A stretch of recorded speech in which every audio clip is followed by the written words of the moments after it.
हम देखते हैं यूपीएससी के इंग्लिश कंपलसरी पेपर को। यह एक क्वालिफाइंग नेचर का पेपर है जिसके मार्क्स इसके टोटल मार्क्स 300 मैक्सिमम मार्क्स होते हैं, जिसमें से 25% सिर्फ क्वालिफाइंग मार्क्स होते हैं 75। इससे अधिक यदि आप लाते हो तो उनका कोई वैल्यूज नहीं है, बिकॉज ये क्वालिफाइंग नेचर का क्वेश्चन है, पेपर है। नेक्स्ट टाइम इसका भी 3 आवर्स होता है। नंबर ऑफ क्वेश्चन इसमें 4 होते हैं जिनको हम जानते हैं। इसके अंदर एक ऐसे होता है जो 100 मार्क्स का होता है, एक पैसेज होता है, एक प्रीसिस होता है और एक ग्रामेटिकल पोर्शन होता है। ये 4 क्वेश्चन यूपीएससी इंग्लिश के क्वालिफाइंग पेपर में कंपलसरी पूछते हैं, ऐसे जिसके टॉपिक होते हैं social, economical, political, scientific, environmental, ethical and technological. In field से यूपीएससी एक टॉपिक ऐसे के अंदर हमें 4 टॉपिक मिलेंगे जिनमें से किसी एक टॉपिक पर ऐसे लिखना होता है। दूसरा है हमारा पैसेज। पैसेज भी हमारा या तो साइंटिफिक नेचर, सोशल नेचर का होगा, या इकोनॉमिकल होगा बेसिस पर होगा, पॉलिटिकल बेसिस पर होगा, इन्वायरमेंटल बेसिस पर होगा, या एथिकल बेसिस पर होगा, या टेक्नोलॉजिकल बेसिस पर होगा। नेक्स्ट हमारा प्रीसिस, ये भी या सोशल बेसिस पर होगा, इकोनॉमिकल बेसिस पर होगा, साइंटिफिक बेसिस पर होगा, या फिर पॉलिटिकल इन्वायरमेंटल बेसिस पर होगा। इसके बाद हम देखते हैं प्रीसिस, जो एक पैसेज होता है, इसको 1/3 वर्ड में हमें वापस से लिखना होता है। पैसेज के अंदर एक पैसेज दिया जाता है जो या तो इन जो हमारी कैटेगरी है साइंस, सोशल, इकोनॉमिक, पॉलिटिकल से इस नेचर का होगा, जिसमें क्वेश्चन दिए जाते हैं, उन क्वेश्चंस को हमें सॉल्व करना होता है according to the given passage. Grammatical part देखते हैं हम इंग्लिश क्वालिफाइंग कंपलसरी पेपर का, जिसमें सेंटेंस करेक्शन होता है। सेंटेंस दिए जाते हैं 10 सेंटेंस, उनको करेक्ट करना होता है, उनके अंदर कोई मिस्टेक्स होती है उसको करेक्ट करना। ग्रामेटिकल नॉलेज देखी जाती है, 10th स्टैंडर्ड की इसमें इंग्लिश होती है। नेक्स्ट है वर्ड फिलिंग। वर्ड फिलिंग करने के लिए ब्लैंक स्पेस दिया जाता है, उसको वर्ड को फिलिंग करना होता है सेंटेंस के अंदर। नेक्स्ट है हमारा वर्ड फिलिंग। इस क्वेश्चंस के अंदर वर्ड दी जाते हैं, उनको फिलिंग करना होता है। मिसिंग वर्ड, सेंटेंस के अंदर ब्लैंक में मिसिंग वर्ड होता है, उसको आउट ऑफ 2 1 वर्ड हमको उसमें फिल करना होता है। नेक्स्ट है हमारा सेंटेंस रीराइट। सेंटेंस रीराइट में 10 सेंटेंसेस दिए जाते हैं, इन 10 सेंटेंसेस को वापस रीराइट करना होता है, इसमें जो भी एरर्स हैं, मिस्टेक्स हैं, उनको रिमूव कर। नेक्स्ट है 1 वर्ड सब्स्टिट्यूट। 1 वर्ड सब्स्टिट्यूट के लिए एक सेंटेंस दिया जाता है, उस सेंटेंस के लिए हमको एक 1 वर्ड राइट करना होता है। नेक्स्ट है हमारे Indian phrases and idioms. Indian phrases and idioms को हमें इंग्लिश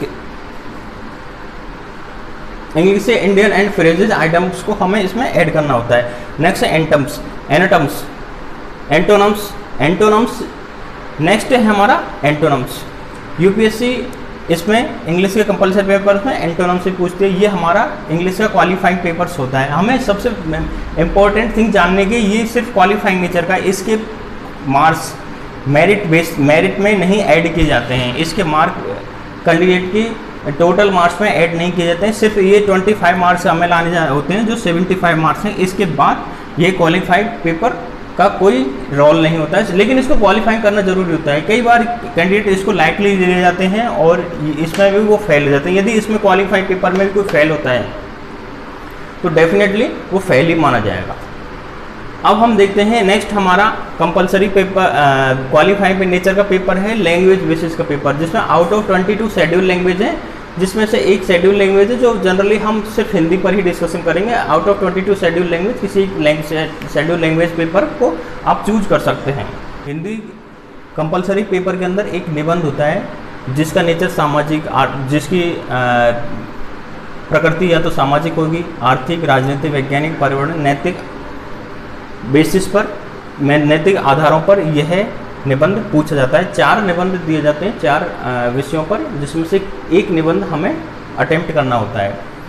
दूसरा क्वेश्चन होता है इसमें गद्यांश का। ये गद्यांश भी या तो सामाजिक आधार पर होगा, आर्थिक होगा, राजनीतिक होगा, वैज्ञानिक होगा, पर्यावरण होगा या नैतिक आधार पर होगा। इस गद्यांश के उत्तर गद्यांश को पढ़कर गद्यांश में से दिए जाते हैं। दूसरा देखते हैं हम संक्षिप्तीकरण। एक गद्यांश दिया जाता है जिसको 1/3 शब्दों में संक्षिप्तकरण करके लिखना होता है। इसकी प्रकृति भी या तो सामाजिक होती है, आर्थिक, राजनीतिक, वैज्ञानिक, पर्यावरण या नैतिक होती है। हमारा अगला प्रश्न है अनुवाद। हिंदी से इंग्लिश में अनुवाद करना होता है एक, और एक अनुवाद इंग्लिश से हिंदी में करना होता है। अगला पार्ट है इसका व्याकरण।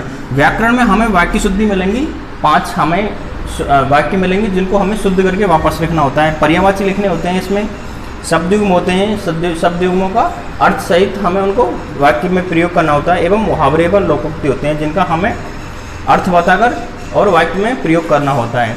इस तरह हमने क्वालिफाइंग नेचर के जो पेपर होते हैं, इंग्लिश कंपलसरी पेपर होता है और दूसरा लैंग्वेज पेपर होता है, जिसको 22 लैंग्वेज है हमारी शेड्यूल लैंग्वेज भारत की, जिनमें से किसी एक लैंग्वेज को व्यक्ति चूज कर सकता है। हमने इसमें हिंदी चूज करी है और हमने इसके बारे में अध्ययन किया जाना है। यूपीएससी मेंस 2023 के काउंटडाउन में हमने सभी पेपरों का जाना है और उनके टॉपिकों को जाना है। अब अगले एपिसोड 2 में हम इन टॉपिक्स के बेसिस पर आने वाले यूपीएससी मेंस 2023 के क्वेश्चंस पेपर के लिए हम क्वेश्चंस उसमें क्रिएट करेंगे, फॉरम करेंगे। And thank you for watching this video. इस तरह हमारी जुड़ी रही है आप।